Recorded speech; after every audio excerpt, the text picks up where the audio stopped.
Крутая музыка из первого Мадагаскара. Вот, помните такой мультик? А помните Манужи Нобеля? А вот он еще напоминает о себе, правда, бросками очень странными, конечно. Пора ли Манужи Нобеля сдаться, соответственно? Ну, черт его знает. Добро пожаловать, друзья! Программа НБА в прыжке стартует на Viasat Sport. Viasat Sport HD. У нас сегодня Карим Абдул-Джабар в гостях. У нас сегодня Трейси Макгрейди на позиции специалиста. У нас сегодня Рэйчел Николс на позиции ведущего. Карим как-то к нам заходит прям ровно по средам. И по-другому никак. Номинант, кстати, на Hall of Fame Трейси Макгрейди и, естественно, великий Hall of Famer, без вопросов, Карим Абдул. Да, новый эпизод, как, соответственно, да, как вращаются Кингс, скажем так. Но только там Кингс должны вращаться вокруг Демаркуса, а не вокруг Земли.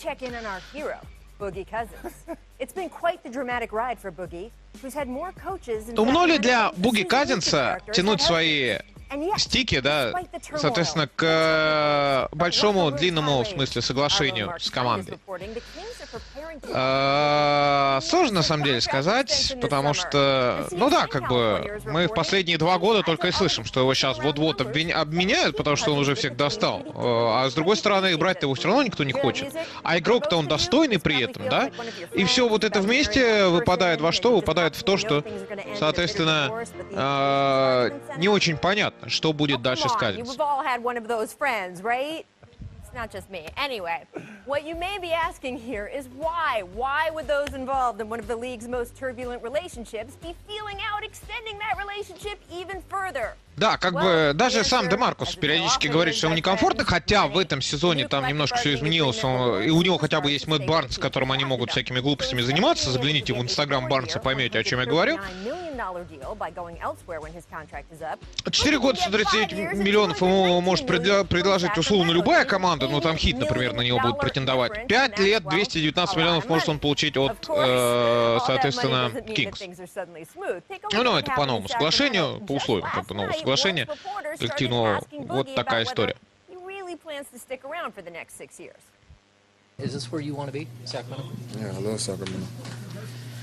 Да, это то место, где вы хотите быть.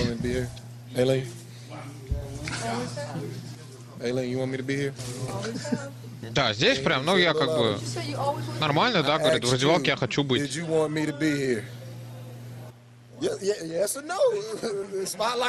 Да, ну а дальше там вот типа, Элли, хочешь, чтобы я тут остался?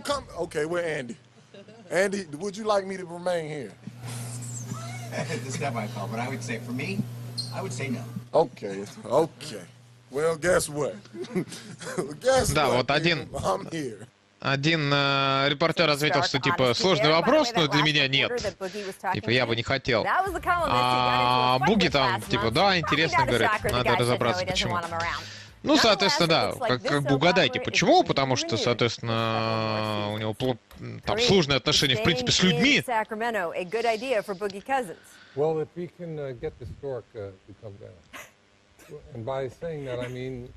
Somebody's going to have to deliver something up there in Sacramento. The fans are pretty impatient. You know, they've been great fans for decades now.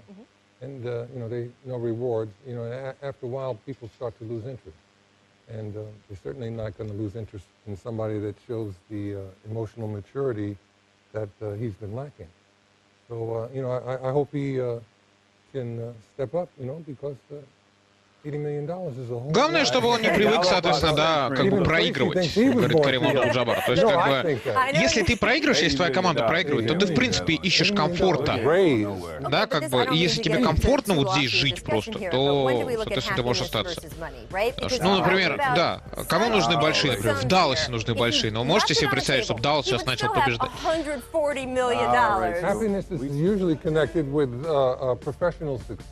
Right. In the professional world. And, Да, не всегда, как бы, не всегда профессиональный контракт большой и счастье связаны между собой, как бы, напрямую. И это тоже профессиональный контракт спортивный имеется в виду. И это тоже, в общем, такой вызов Казинцу, что он выберет, соответственно, да, большой контракт или такое профессиональное счастье. В плане титула, может быть.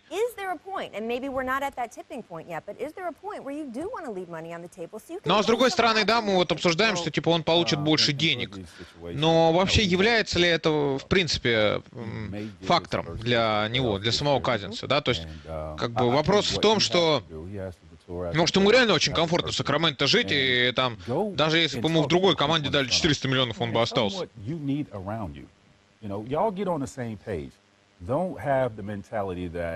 Здесь он действительно привлекает к себе, он как бы центр внимания. И многие, соответственно, вот эту ментальность переломить себе не могут, говорит Трейси.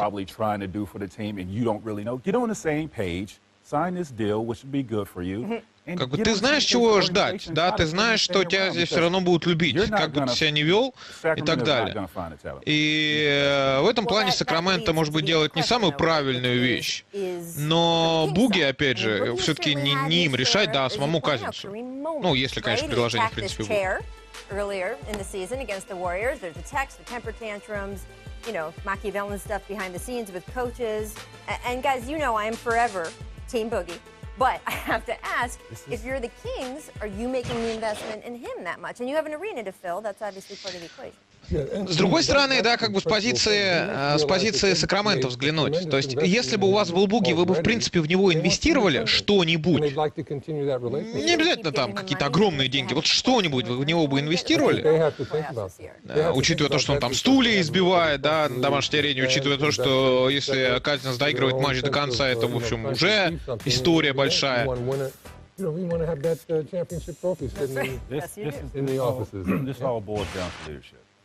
You know, the lack of leadership on this team.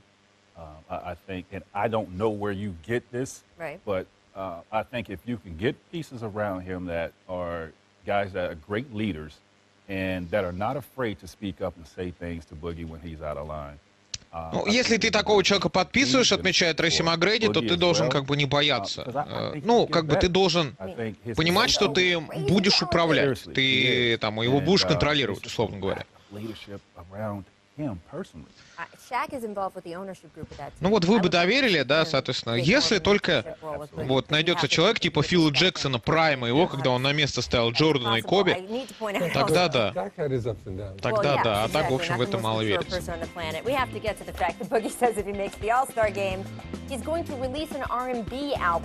So people, if you're voting, and you should vote early and often, that should seal the deal. A couple years back, he posted this image as an April Fool's joke, but I guess the joke's on us. He actually means it. Да, забавно, он выпустил собственный альбом в стиле R&B. Но он как бы на 1 апреля у себя в Твиттере там написал, типа, люди, если, соответственно, если вы меня выберете на матч всех звезд, я запишу R&B альбом. Ну, соответственно... He could keep working on that. Let's switch over to Boogie's former teammate, Rajon Rondo. Yes, he is back, people, after being stuck on the bench since December 30th. Rondo finally got onto the floor last night. He had 12 points, 6 assists. Соответственно, да, это была вроде как шутка, а в итоге оказалось, что нет. Плохо ли вы чувствуете за Раджона Рондо себя? Ну, мы только на прошлой неделе, по-моему, обсуждали, что Раджон Рондо все, спекся там и так далее. Что его сейчас отставят из команды обязательно. The guy told me that he was saving me from myself. I don't want to say any names, but you know, that's what the explanation was. Cleveland told me that I had a negative 20 in Indiana. Ну, он говорит, типа, на меня давят там статистикой тоже. Я, говорит, не хочу называть имена, но там обращают внимание, соответственно, мои недочеты какие-то. Save me from myself, so I've never heard that before in my life. И опять же, это меня убивает в том плане, что я сам настроиться не могу, потому что, соответственно, у меня в жизни, в принципе, только я себя убиваю собственным настроем. Having to hear from a coach save you from yourself, is that a little demeaning? Yeah, I would think that he should be pretty upset about that because he's. Ну, он может быть разочарован, да, то есть его сюда звали как такую составляющую большого трио. Какого-никакого, а большого трио все-таки, да? И, ну, поменьше, конечно, трио, чем Леброн, Бош и Уэйд, но тем не менее. Сейчас что получается? Получается, что он, соответственно, не только не задействован в этом трио, получается, да, он еще как бы не особо в нем нужен. То есть у него игра, все это, то есть у него перестала получаться игра, его начали за это критиковать, у него еще меньше стало получаться. Его еще больше критикуют. И все вот это как снежный ком на него именно накладывается. I mean, look, there's some feeling that the offense moves better with Michael Carter-Williams out there. He's not a defensive stopper either, though, by any stretch of the imagination. I'm always uncomfortable with language like that, save you from yourself. These players are not children. Rondo is not a child. I have a big problem with... Да, здесь правильно Рэйчел говорит, как бы, если есть проблемы у игрока, о них надо говорить. Раджан Рондо не ребенок, чтобы обижаться на эти вещи. Он должен правильно воспринимать критику и работать над собой. We will find out in the days ahead, I'm sure. We have to take a quick break. Definitely stick with us because we have so much more juicy stuff. One of the league's biggest stars is not happy with the way he's being officiated. This time it's LeBron speaking out. Is he frustrated? После паузы будем говорить про недовольство Леброна судьями, а не наоборот.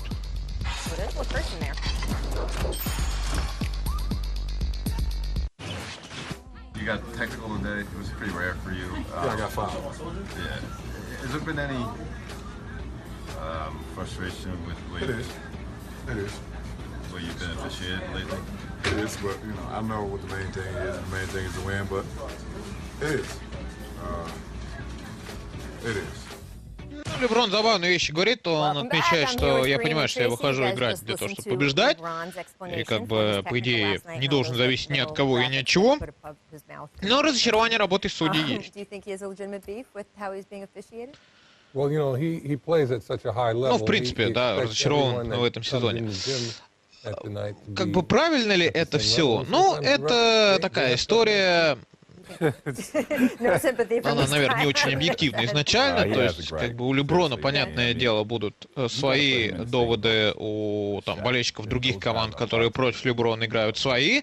И, опять же, можно еще вспомнить там кучу финалов, где Леброн ничего не свистится и так далее. То есть, как бы, можно говорить о том, что против Леброна играют в регулярке, но за Леброна судьи как бы играют в плей-офф. В принципе, это, ну так остро, но на самом деле правдиво. Draw a foul because he's so light, right? He's so light, and once he gets a bump on the body, he's falling backwards. Whereas the LeBron is going forward, and it doesn't bother him that much. So it's hard to ref somebody that big, that strong. Now that's not an excuse. Да, вот, собственно, с Алленом Айверсоном, если сравнивать Леброна, вот эта интересная штука. То есть, как бы Леброн большой, мощный парень. Да, вот у Кэма Ньютона та же история сейчас в НФЛ происходит. Когда он идет под кольцо, соответственно, никто не хочет свистеть, там, фол, ну, типа, подтолкнули большого мощного парня. И чё? Он, думаете, это заметил? Вот так примерно судьи рассуждают. Ну, это примерно и утрировано, но тем не менее.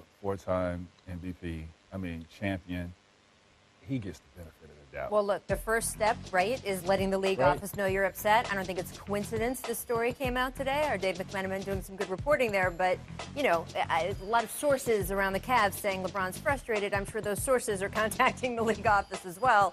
It'll be interesting to see what happens tonight. Ну, интересно, да, в этом плане, опять же, посмотреть, как Леброна все-таки будут судить в плей-офф. They have decided to go ahead with the game, which was in question after snow walloped the Portland area.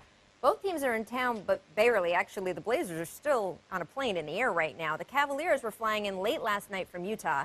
They sat on the tarmac forever. Then they finally got in after 2 a.m. And the Blazers, well, here's a tweet from them in their journey. Damian Lillard. So there's a snowstorm in Portland. The airport is closed, and they want us to fly anyway. And if we have to, land in Seattle and then bus. So I tweeted about the trouble the team was having, and well, then CJ McCollum answered me and said, They've decided we're going to fly. If we can't land, we'll go to a different city and bus. And he was very frustrated. You see all those very unhappy emojis. Там проблемы сейчас у Портленда с тем, чтобы добраться до дома. В Портленде очень снежно. И, соответственно, команда, ну, игроки команды в Твиттер жалуются, что, мол, вы что, обалдели, что ли? Что, в принципе, нас выпускаете, да? В такую погоду, то есть, типа... столько снега, то давайте мы там либо подождали бы, на поезде ехали, а так, в общем, типа, если занято будет, то, соответственно, другой город и там на автобусе добираться. Им это не нравится, что естественно.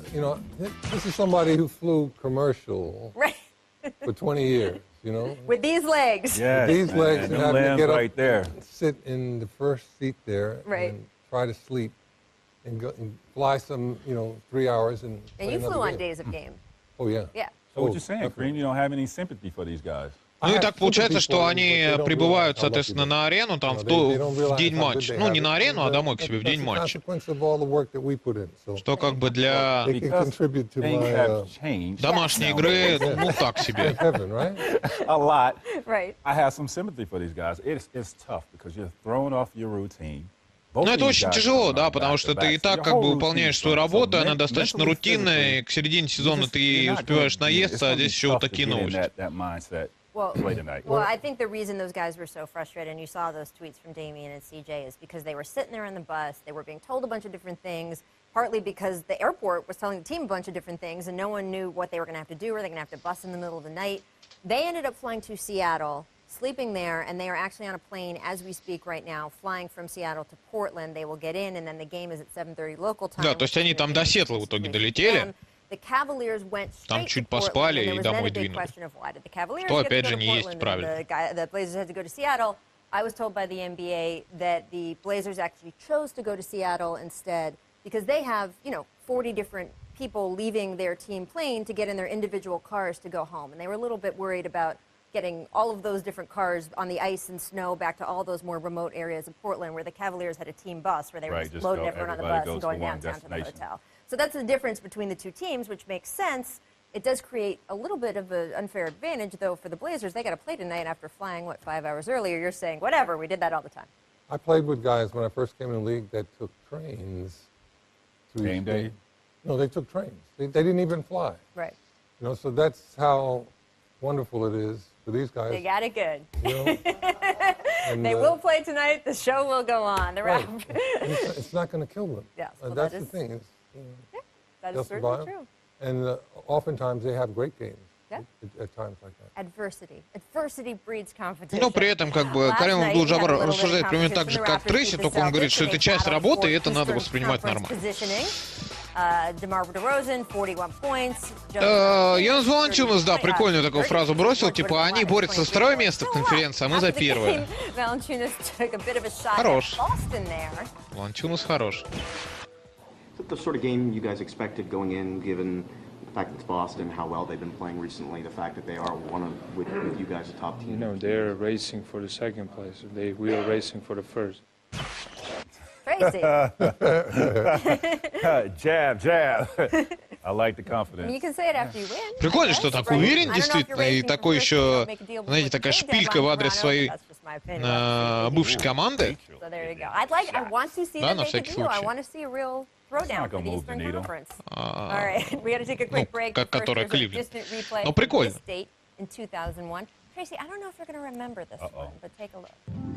Что было в этот день когда-то, 11 января 2001 года? Ну,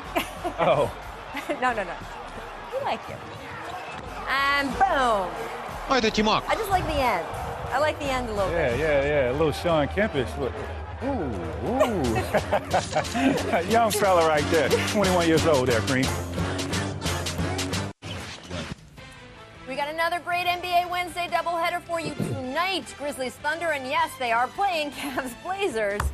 Ближайшей ночью на Viasat Sport и Viasat Sport HD с вами смотрим баталию Мемфис Гризлис и Оклахома Сити Тандер в 4 утра по московскому времени.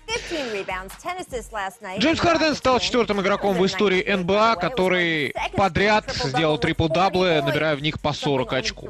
Ну, как бы Джеймс Харден крутой, у него исторический сезон, как и у Рассела Уэстбрука, чей более исторический, соответственно, посмотрим уже в конце сезона. Кстати, предыдущее подобное достижение как раз Рассу принадлежит, но образца двухлетней давности, когда травму получил Кевин Дюрант.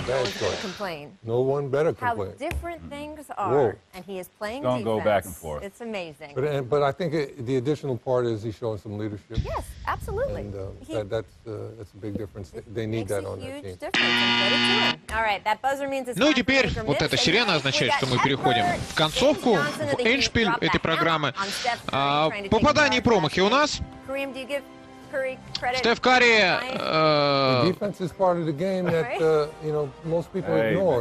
да, пытался он здесь подставиться под игрока соперника, но в итоге такой красивый данк через него получился. Дальше идем на высокий 5, Дуайт Ховард. Да. Да. Дуайт Ховард, который с Джереми Лином вот так вот поступает. Типа, да, иди ты. Джереми что-то вдогонку крикнул, типа, эй, чувак, но... Дуайт, его поведение непредсказуемо. Давненько мы такого не видели, да, сломанные щиты, но как бы у профессионалов их сломать уже нельзя, там конструкция такая, а вот в хай-скул такое до сих пор происходит периодически. Даже у студентов, по-моему, уже нельзя, а в хай-скул происходит. Но на самом деле это зрелищная часть, то есть это очень круто, может быть, это кому-то не хватает, но это не хватает только тем, наверное, кто хочет смотреть баскетбол по 4 часа, вот пока еще и щит меняет. Промахи с фолами. Вот такой розыгрыш — это то, что вы хотите видеть от Айзая Томаса на матче всех звезд? Ну, наверное. Хотя, вот представьте, Айзая Томас столько такими бросками будет забивать и наберет 40 очков. Будет весело.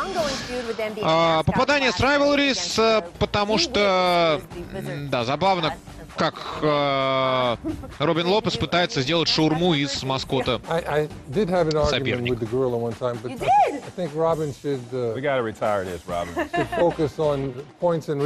Ну, у него, да, у него вообще такие сложные отношения с маскотами. Allen Iverson has agreed to be a player coach in Ice Cube's new 3-on-3 basketball league. Number one, we know AI's team never going to hold a practice. And number two, I want to know if either one of you guys is going to play in the league. No? No. Да, Ice Cube стал тренером там в лиге 3-на-3. Это тоже на самом деле неожиданно. Ну что, НБА в прыжке прощается с вами до завтра. Всем счастливо, пока.